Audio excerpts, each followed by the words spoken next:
I was born into affluence. My father was a successful construction entrepreneur, and being an only child, I had the luxury of his full support. However, my beautiful and kind mother fell ill with a severe disease, and after battling it for 2 years, she passed away when I was just 9 years old. 2 years later, my father remarried his new wife, being only 15 years older than me. Can you imagine?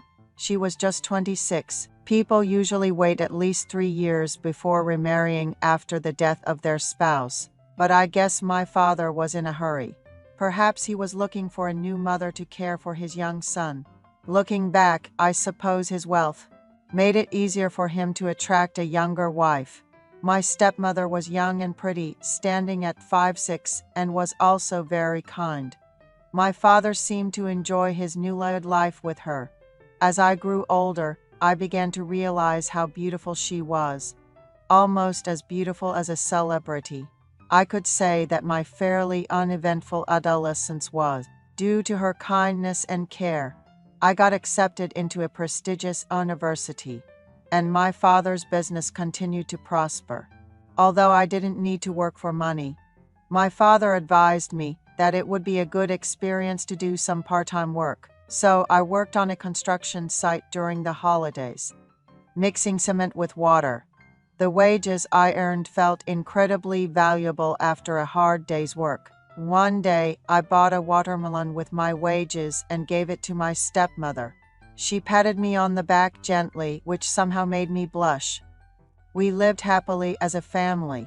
After serving in the military, I was waiting to return to school while working part-time. Then one day, I came home to find my father's belongings scattered about the living room. My stepmother was crying, and when I asked her what happened, she told me that my father had cheated on her. In her anger, she had thrown all of his clothes from the wardrobe into the living room. My father left the house, claiming that my stepmother was overly attached, since their daughter was already 10 years old. My stepmother was left alone to raise her, while my father agreed to provide only the necessary living expenses. I was angry at my father for betraying his young wife. I wanted to comfort my stepmother, so I started buying her nice meals with the money I earned from my part-time job, and also gave her some pocket money. Despite the circumstances, my stepmother never lost her gentle smile and took good care of me and my sister.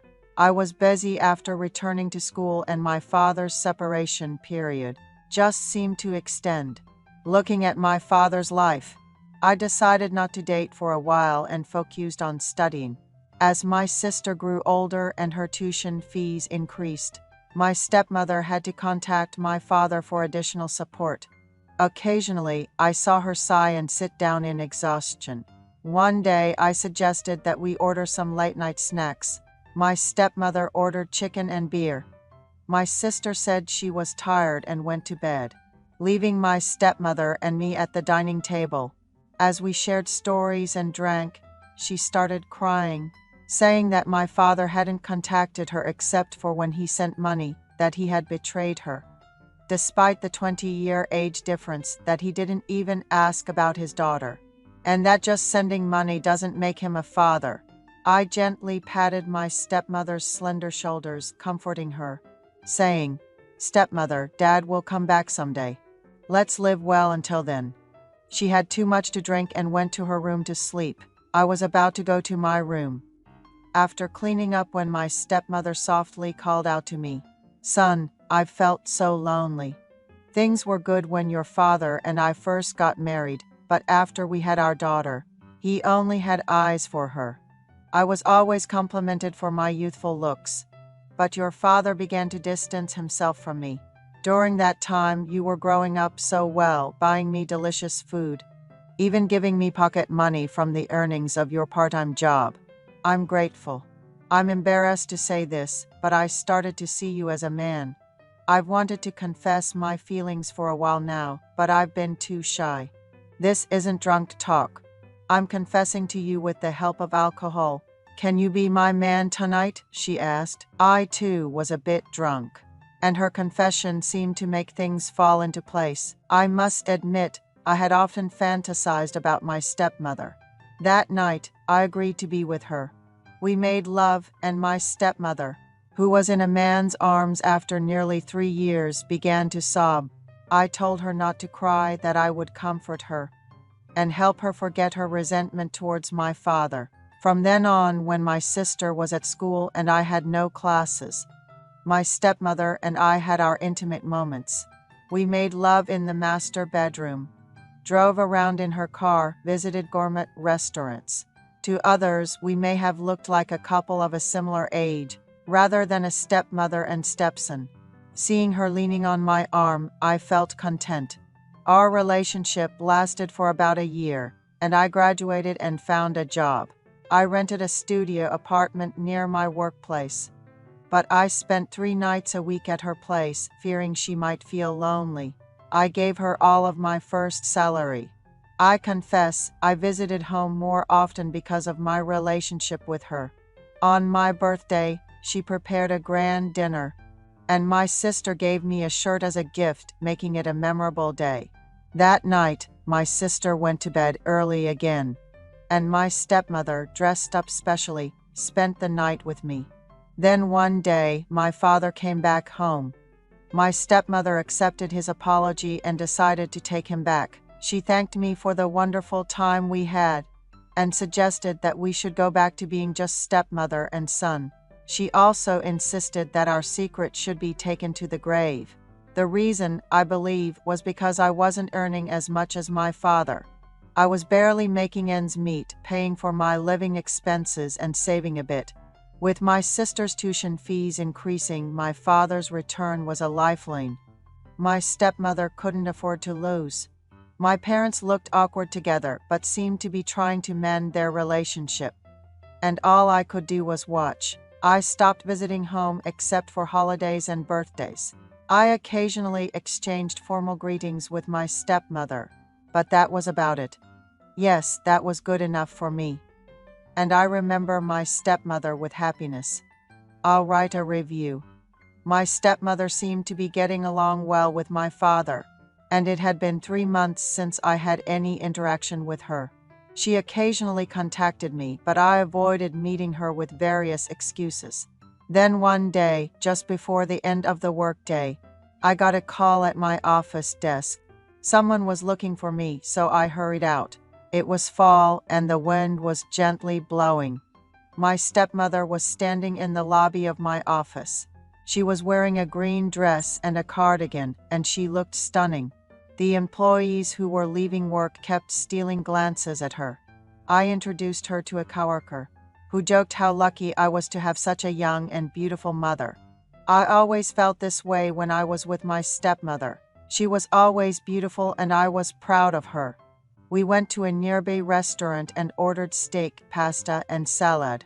We also ordered wine, but my stepmother didn't look happy. She asked if I had been doing well and why I was avoiding her calls. I told her that I couldn't be selfish, that it was important for her and my father to get along. So I had no choice but to avoid her calls, even though it hurt me. She said she had been having difficulty eating. When I asked her what was wrong, she said she was constantly nauseous. I asked, could it be related to our relationship? She said she was scared to go to the hospital alone, so she came to see me. She said she was getting along well with my father, but she wasn't sure about his true feelings. He was trying, but he had cheated once, so she couldn't be sure he wouldn't do it again. I felt sorry for her. We quickly finished our meal and rushed to a drugstore that was about to close. I bought a pregnancy test and handed it to her. She said she wanted to see my apartment, so we bought some beer and snacks and went to my place. She looked around my messy apartment and scolded me, saying, "You can't live like this, just because you're a man living alone. No matter how busy you are, you should always keep your place clean." She said she hadn't been able to take the pregnancy test because she was scared of feeling nauseous and missing her period, but she said she would take the test the next morning because it's more accurate in the morning. We started drinking beer. She said, I missed you so much. Were you surprised when I showed up out of the blue? Please answer my calls. Let's go back to the way we were. Promise?" She looked at me with pleading eyes. Even though I knew what she was worried about, we became one that night. I took her home in a taxi early in the morning and couldn't sleep. When the morning came, I received a text message from her. I took a pregnancy test. "There's nothing to worry about," it said. I can't tell you how relieved I was. We met again that evening, and she told me that she had been to the gynecologist because her periods were irregular and she had gotten a shot. But because she was constantly nauseous, she was advised to go to an internist. She had an endoscopy a few days later and was diagnosed with chronic gastritis. It wasn't as serious as we feared, and we were relieved. Our relationship returned to the way it used to be. Sometimes my stepmother would come to my apartment. Before I got off work and prepare a delicious meal, we would sit across each other and eat, then go to the bedroom and have a good time. One day, after work, I walked into my apartment to find my stepmother sitting there with a furious look on her face.